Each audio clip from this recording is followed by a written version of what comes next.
Olá pessoal do canal Brasil Notícias, eu sou Rilgley Fagundes. Hoje é 3 de setembro de 2019, link na descrição do vídeo, canal Delícias da Angélica, receitas maravilhosas. Pessoal, vamos falar da lei do abuso de autoridade, né? Apesar da mídia dizer aí que o Bolsonaro estava fritando, desprezando o Moro e blá blá blá blá, na verdade Sérgio Moro é o cara que estava com o texto da lei do abuso de autoridade para orientar o presidente, né? É sempre assim, a imprensa fala uma coisa, mas na verdade é outra, né? E o Bolsonaro já deu aí uma luz sobre este assunto. Vamos entender? Se inscreve, comenta, compartilha aqui, like maroto, sininho de notificações e vamos à matéria. Vamos lá, galera? Bolsonaro diz que haverá quase 20 vetos à lei de abuso de autoridade. O presidente Jair Bolsonaro respondeu hoje que pode haver quase 20 vetos à lei do abuso de autoridade. Ele não precisou um número, mas garantiu que não serão apenas 9 dentre os 10 sugeridos pelo ministro da Justiça e Segurança Pública, Sérgio Moro. Sérgio Moro sugeriu 10 nessa lista, né?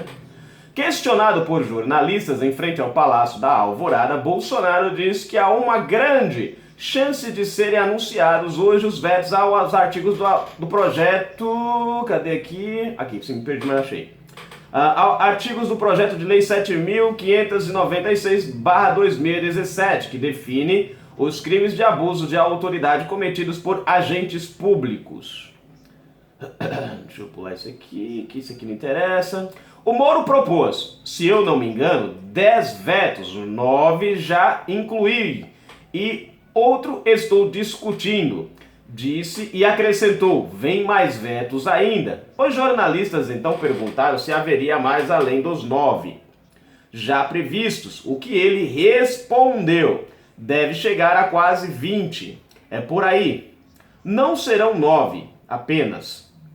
E aí termina a matéria. Vejam só, esse projeto da lei do abuso de autoridade tem causado uma polêmica muito grande nele.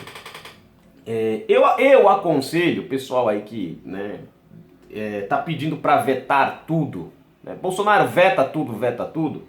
Eu aconselharia que você desse uma olhadinha no texto. Eu dei uma olhada e eu confesso que minha opinião mudou em relação ao veta tudo, né? Acho que eu já comentei isso com vocês aqui em outros pontos, né?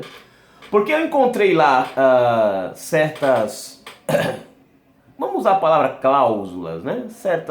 Certos pontos que realmente combatem o abuso real de autoridade no Brasil, principalmente do STF.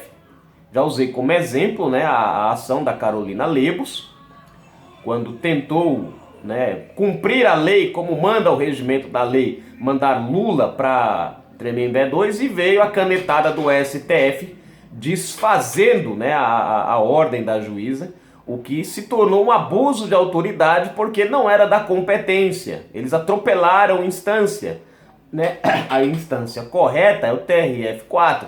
O TRF4 tem que ser consultado primeiro e após o TRF4 decidir, aí sim seria para o STF. No entanto, houve esse abuso. Nós tivemos também, né, a questão do Fabretto, né, que interinamente, quer dizer, ele era um desembargador. Mas ele era um desembargador. Sim, ele era um desembargador, mas assumiu um cargo ali interinamente, durante um período, um final de semana. E ele tomou uma ação, que foi a ação de soltar o Lula naquela época, foi arbitrária, né? É tanto que o próprio Moro, sendo juiz de primeira instância, acabou tendo autonomia. Para você ver como havia o abuso, né? O próprio Moro, que estava abaixo do Fabretto, acabou se impondo e teve mais autonomia do que o próprio desembargador. Olha só para vocês verem como é que realmente havia, né, implícito abuso de autoridade ali, né? Ele quis tomar uma ação que não era dele. Tivemos outros dias atrás aí, né, uma juíza, uma desembargadora dando uma de Fabreta também e beneficiando mais um. Tivemos aí a canetada do Gilmar Mendes suspendendo as investigações da Lava Jato em 2 ocasiões ali no Rio de Janeiro. Tivemos a questão do próprio Dias Toffoli, no caso do Flávio Bolsonaro também, né, que também não deveria ter dado aquela canetada. Do Alexandre de Moraes, na questão da Receita Federal. Então, dentro da lei do abuso de autoridade, existem alguns termos interessantes que reprimem estas ações.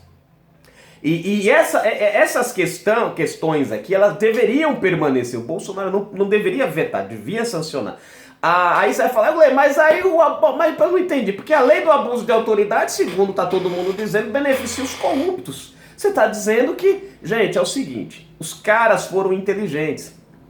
Esses pontos que eu citei para vocês aqui, na verdade, são bons para os brasileiros sem determinados gatilhos que eles colocaram lá. O que parece bom para nós, na verdade, não é. E aí confundiu, né? Vocês vão entender já. Não é bom por quê? Porque o que eles acrescentaram, além desses pontos aqui, é o que tornam eles livres para cometer a corrupção. Vejam só, hoje o que acontece? O cara comete um crime, os corruptos cometem crimes.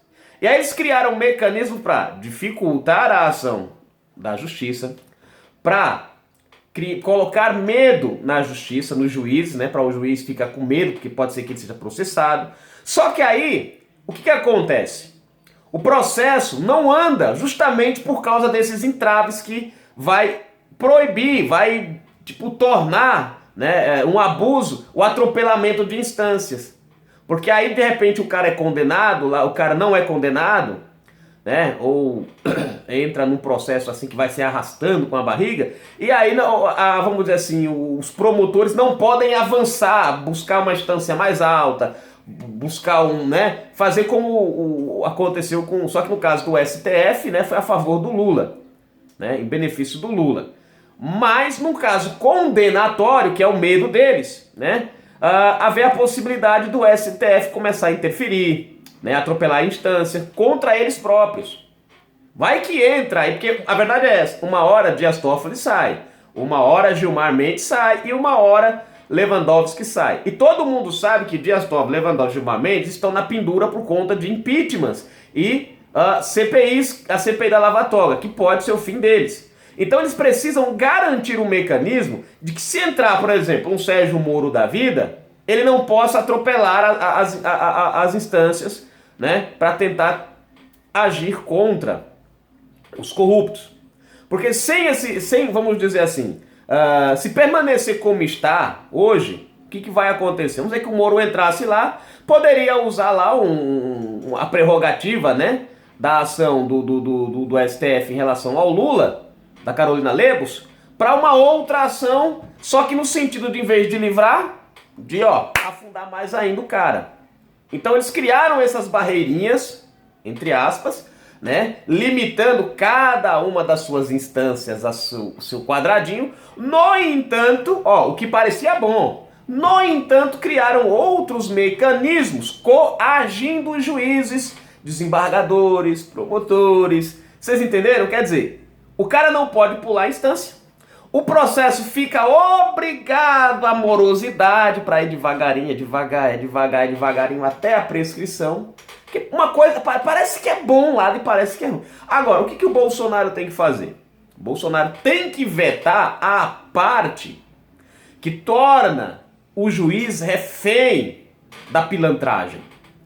Tem que retirar a parte que torna o juiz passível de uma condenação, passível de um como é que se diz? Né, eu esqueci a palavra agora, né? Enfim, sofrer algum tipo de retaliação. Porque, de acordo com como está hoje a lei de abuso de autoridade, entra o bandido algemado e sai o juiz. Beneficia 100% o bandido ali. O juiz não pode nem olhar torto pro cara. Porque dependendo, o policial não pode. O policial tem que chegar, seu bandido, por favor, por delicadeza. O senhor queira se ajoelhar delicadamente, por favor. Deixa eu limpar aqui pro senhor não trair. Pega a almofada aí, ô sargento, traz aqui.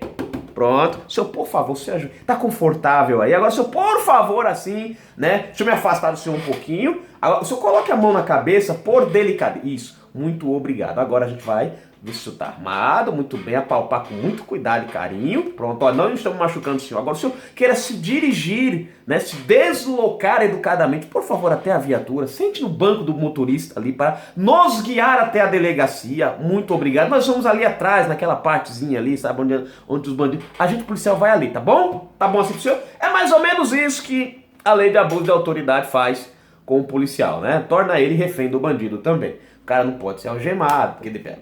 um monte de coisa, né? Essas coisas têm que ser retiradas. Tem que ser retiradas. O juiz tem que trabalhar sem medo de dar canetada. O policial, a verdade é essa, tem que trabalhar sem medo de dar uma bordoada no malandro. Essas coisas têm que ser vetadas, né? Então por isso que eu falo, gente, primeiro dê uma lidinha na lei, porque a verdade é essa. Quem fez foi o Renan Calheiros, né? E ele sabendo, né, que alguém pode atropelar instâncias aí para chegar nele, ele resolveu colocar, né, uma limitação nisso daí para dificultar. Porque se vamos supor que ele seja condenado na primeira instância, né? Aí, aí de repente o STF resolve dar uma canetada, atropelar a terceira e a segunda. Ah, vamos canetar logo. Não, não pode. Tem que respeitar as instâncias, né? E mais ou menos, acho que vocês estão compreendendo o que eu estou tentando dizer, né? E aí vai para a primeira, aí vai para a segunda, para a terceira, para depois ser condenado. Criaram um sistema para... Agora, se vetar os pontos certos, aí aquilo que parecia ser bom para os bandidos vai ser ruim. Por quê? Porque se o Bolsonaro tirar a questão do abuso, da coação ao juiz e deixar o juiz com liberdade, mesmo que permaneça a questão né, cada um no seu quadrado, no entanto, bandido, quando acontecer uma situação como a do Lula, o STF não vai poder proibir o Lula de ser preso e a juíza de cumprir a lei, né?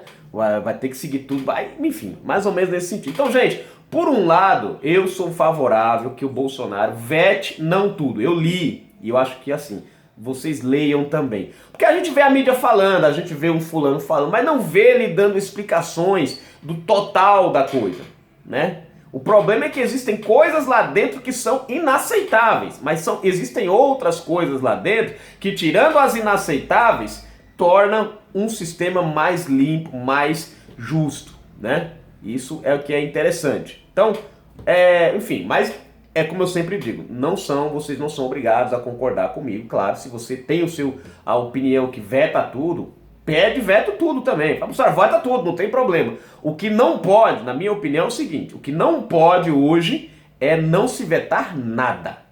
É a lei passar como ela tá. Aí sim é uma desgraça para o Brasil. Mas se o Bolsonaro vetar algumas coisas, ó, pra vocês verem, gente. Quem foi o cara que estudou o texto? Sérgio Moro. Quem é o Sérgio Moro? Todo mundo confia no cara. Então se o cara pega na lei inteira 10 vetos, 10 pontos e fala, Bolsonaro, esses 10 pontos aqui é o problema, significa que os outros pontos não são problema. Porque ele é o cara, gente, que todo mundo tem ele como combatente da corrupção. Então se ele entendeu que o que é prejuízo é 10 pontos, pra mim tá ótimo. Eu confio no parâmetro do Sérgio Moro. Bolsonaro falou em 9 e está discutindo 1. E ainda vai acrescentar outros, além daquilo que o Sérgio Moro falou. Então eu acho que, passando na mão do Sérgio Moro o texto da lei do abuso de autoridade, e depois sendo vetados os pontos nos quais o Moro ali colocou, para mim tá bom demais. Eu confio no tato do ministro. Sei que se ele deixou algum ponto lá não ser vetado é porque ele entende que aquilo ali é bom, e aí por isso que eu falo para vocês. Não posso aceitar o não veto. Agora, os termos ali colocados pelo Moro, eu acho bem interessante. Canal Brasil Notícias, um abraço para vocês, a gente volta a qualquer momento, gente.